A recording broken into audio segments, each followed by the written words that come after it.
Hi, my name is Meenal Shah, and I'm an occupational therapist practicing in California, United States. I got my bachelor's in occupational therapy from India, and I worked in India for a little bit with children with special needs and also with adults in hospitals and in a community-based practice. And then I moved to United States to get further education and gain more skills as a practitioner. I got my master's degree in the United States, and after graduating, I worked in a hospital setting, in a skilled nursing setting, and an outpatient hand therapy clinic, combined for about 5 years of total work experience. Following that, I moved to school based practice where I now work. And here's my idea as a global therapist, having worked in India and in the United States. I strongly believe in the value and the mission of occupational therapy. And I would like to present some thoughts on the future of our profession.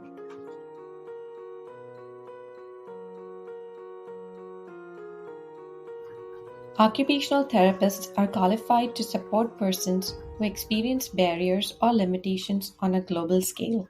We have a responsibility to synthesize knowledge, foster cultural sensitivity, and advocate for occupational justice. We can contribute to global health needs by empowering individuals in their right to participate in occupations. Globalization has led to enormous changes and sweeping changes throughout the world with complex connections through technology. Global statistics tell us that almost 70% of the world population will live in cities by 2050, and therefore there will be an increase in chronic or lifestyle related conditions, increasing older population, a shift from people working in communities to more people working from their homes, as we see that the pandemic also caused this. There will be increase in chronic or lifestyle related conditions and an increasing older population. Also, there will be shift to working with families in the community rather than hospital, as that will be more cost effective. There will be need for more preventive and wellness programs to have healthier adults aging in place rather than institutionalization. Occupational therapists must also become more culturally competent and become sensitive to people's beliefs, priorities, and preferences as we live in a more culturally complex world.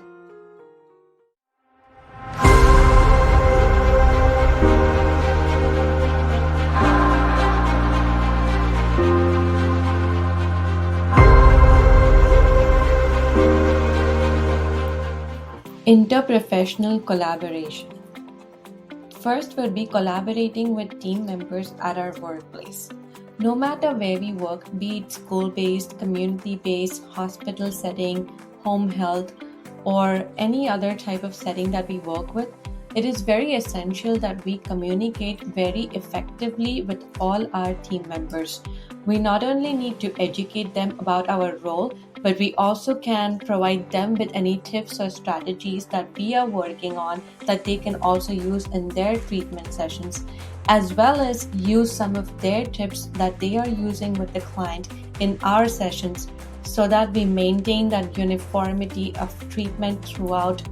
Next, we need to also collaborate with local, state, and national organizations that work towards similar goals like occupational therapy. For example, the Physical Therapist Association, Speech and Language Therapist Association, Psychologists Association, medical associations, nurses associations, etc. Also governmental organization and health organization, public health departments, Department of Education, and there are so many organizations that work and serve the clients that we also support. So by collaborating with different organizations, we educate them about the role of occupational therapy, as well as inform them about how we can contribute towards their mission and goals, and ensure that we best support them in the most cost-effective way. There's many opportunities that we can serve as members of these organizations in informing and collaborating with them so that we all together as one unit come to similar conclusions, and we do not have different overlaps or gaps in practices, so that we can best serve our clients. In addition, we should also collaborate with different professional organizations at a global level. The World Federation of Occupational Therapists collaborates with World Health Organization on several of its mission statements, and they write letters of support towards certain goals and missions.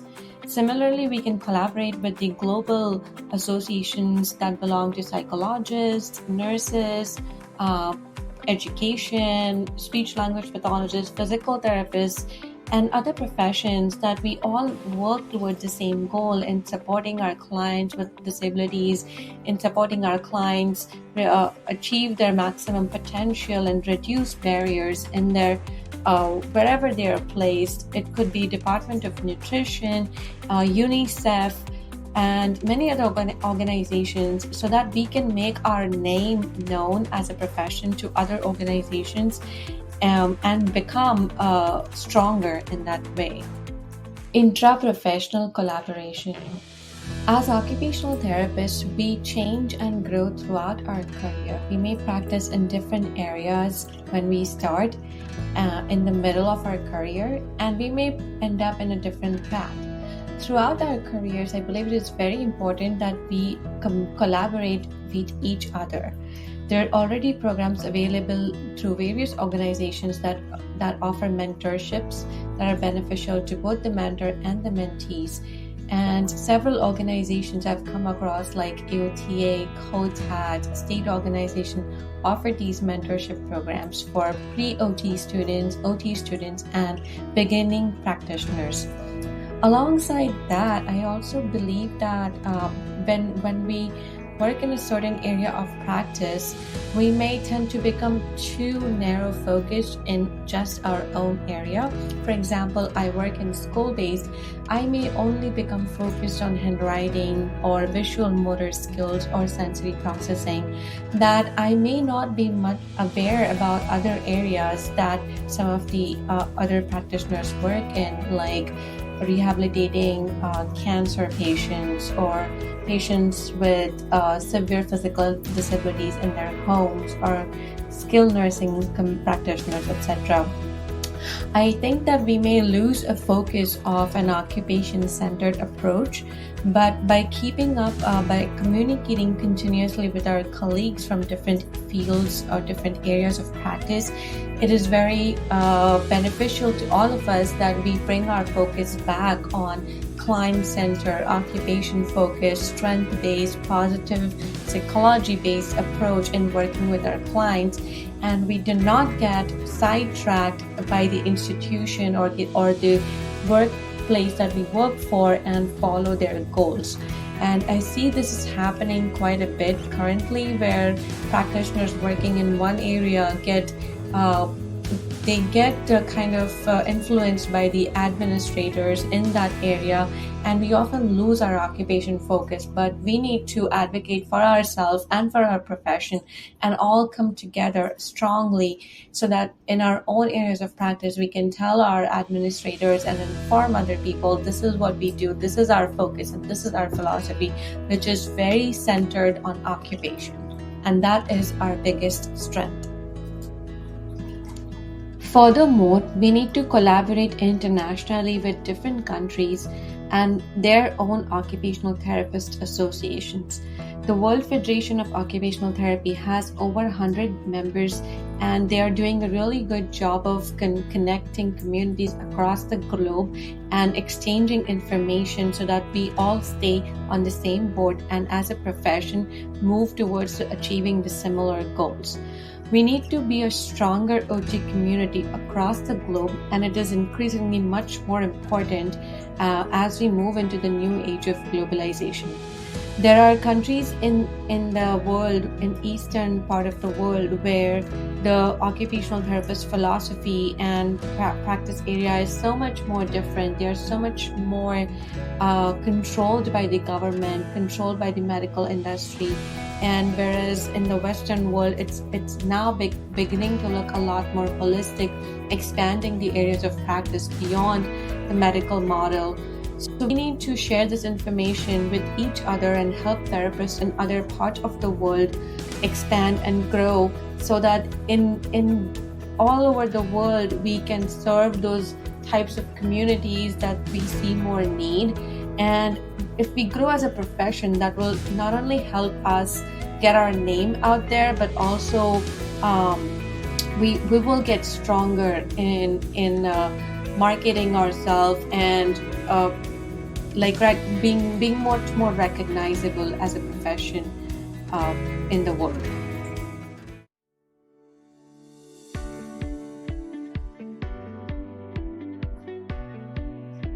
The World Federation of Occupational Therapists recognizes the essential need for all occupational therapists to be competent in their work in occupational therapy.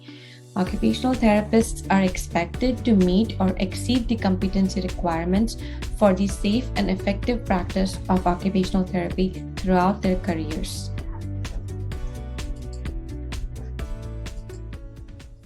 Educational preparation.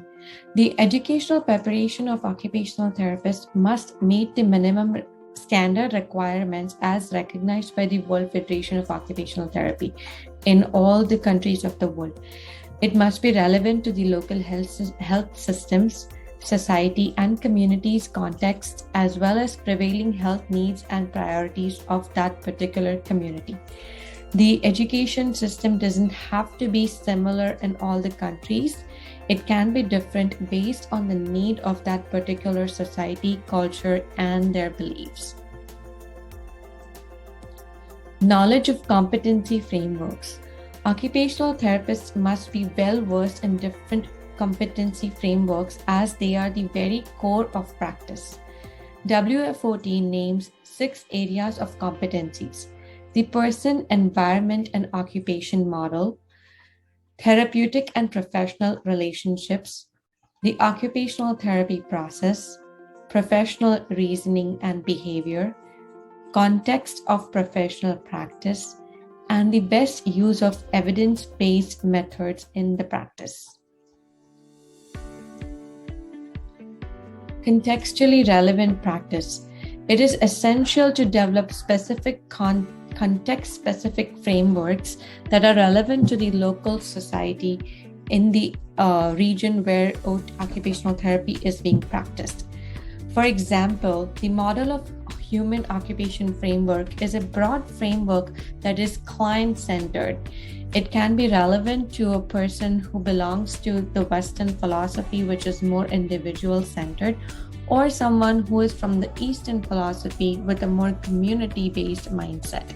Since model of human occupation does not really advocate any particular type of worldview, it is much more client-centered and easily can follow the client-specific beliefs. The Kawa model, developed by Michael Iwama, an occupational therapist based in Japan, is much more relevant to the Eastern philosophy and the Japanese belief. The Kawa model states that life is comparable to a flow of river, which sometimes can hit obstacles in the way, and sometimes the flow can be very smooth. The river flow can sometimes be very calm, or sometimes there's a waterfall with the gushing flow. So throughout life, there can be different turns, and that is the Japanese way of looking at life, and that can be adopted in occupational therapy practice with the client from that set of belief. Another example would be in India, people believe in a karma philosophy. If a child is born with disability, people often name it to the karma and say that this happened because they did some bad deeds in the previous life. That is a very common philosophy, and that is the mindset of people, and it is very difficult to change that mindset. But we can be very supportive of that mindset when practicing occupational therapy in India. Also, ADLs are not very highly valuable to a person who lives in India, for example, because they often rely on family members for help and it is not seen as obligation. So, while working with a client in India, one must be aware that the client does not give independent importance to ADLs, but they do give a lot of importance to the function. So we can tailor the occupational therapy process and treatment in such a way that is more contextually relevant in that specific area.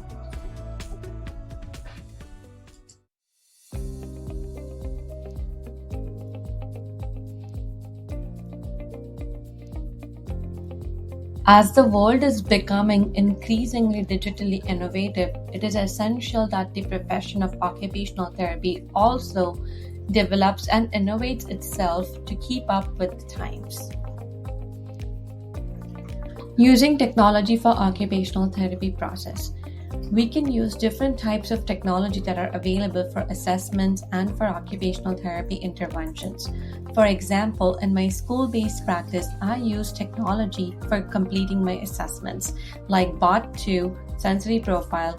I send digital rating scales to the parents and then use the automatic scoring option for it to score and create a report. For Bot2, which is a fine motor assessment, I input the various scores into the system and I automatically get a created report, thereby reducing my effort and my time. I also use technology for my interventions a lot with my students depending on their need. For various types of learning disabilities, reading and writing difficulties, there are so many different softwares available that I use, and I work with the students and also with the teachers in implementing them in the classrooms so that the students are able to overcome their difficulties and be able to function at par with the peers. In other areas of practice like adult rehab, I have seen use of AR and VR technology, which is robo-assisted rehabilitation for improving the upper extremity strength and range of motion. There are also several games available like the Xbox and PlayStation that have softwares for improving upper extremity range of motion, walking, improving your balance, use of dance and different types of moves to improve your balance and coordination. The use of technology can be so much and the opportunities are just endless. Using telehealth for providing services. As we have seen with the pandemic, there has been an increase in the use of telehealth for providing occupational therapy services. Telehealth was in use long before the pandemic, but with the onset of pandemic, there has been a worldwide use of Zoom, video conferencing apps like Zoom or WebEx, Meet, etc. And many people have now become used to getting services via telehealth. We can make use of this opportunity to provide services at so many places in the world and even reach remote areas.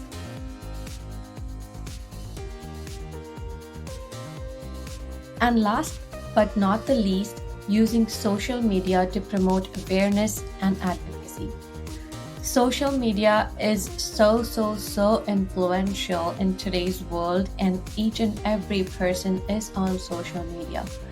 Using social media, we can inform and educate our clients, our team members, our policymakers, lawmakers, and also people across the world.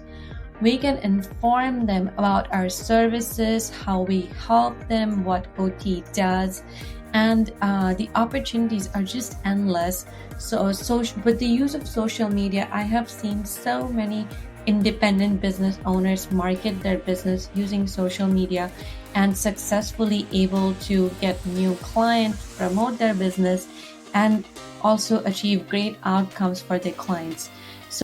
A lot of entrepreneurs also provide a lot of freebies on their social media pages that are helpful to the parents, to clients, to caregivers, to families of our potential clients, and we can keep in touch with them, be connected with them throughout. We can also be in touch and be connected with our local organizations, state and national health organizations, and inform them about what we do. Use narratives, use real life examples to share our stories and how we are beneficial.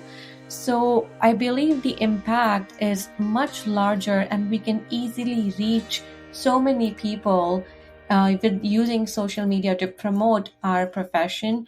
It is much faster than what research can do, and it is much more powerful in today's age. And we should definitely make use of this great medium that we have. And that brings me to the end of my presentation. So, as I mentioned earlier, for the occupational therapy profession to be successful in the future, I believe that we need to follow these steps that I mentioned: interprofessional and intraprofessional collaboration, digital innovation and technology, and increasing competency in occupational therapy practice. As a profession and personally, I believe that we have great potential to sustain, to grow, to achieve our worldwide objectives and missions. Thank you so much for listening to my presentation. I thoroughly enjoyed the OT 610 Social Policy and Disability course. I got to learn so much from this course that I will take with the rest of my life and be able to apply in my career for sure. Thank you so much once again.